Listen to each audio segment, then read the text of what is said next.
The switch function evaluates one value called the expression against a list of values and returns the result corresponding to the first matching value.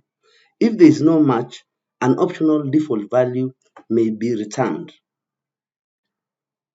There are other options to the switch function, functions like the if function or the VLOOKUP function. The switch function is new in Excel and it's available for Excel for Microsoft 365, Excel for Microsoft 365 for Mac, and Excel for the web, and Excel 2021. Let's see the switch function in action.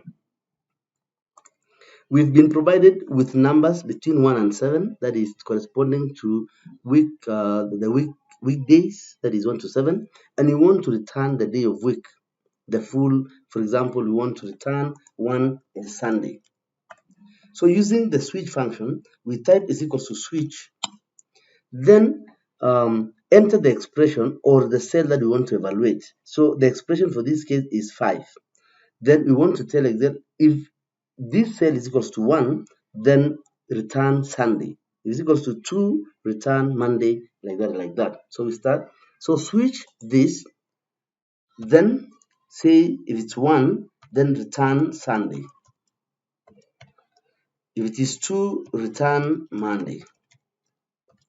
If it's 3, return Tuesday.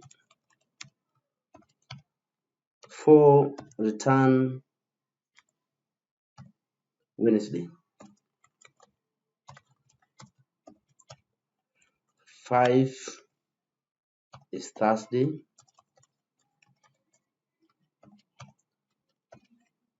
6 is Friday.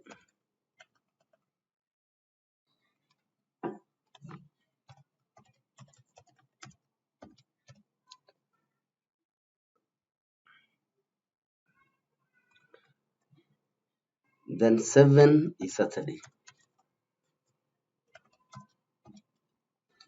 So then we'd say you can, if you've fulfilled everything, then you can enter and you'll have it like that.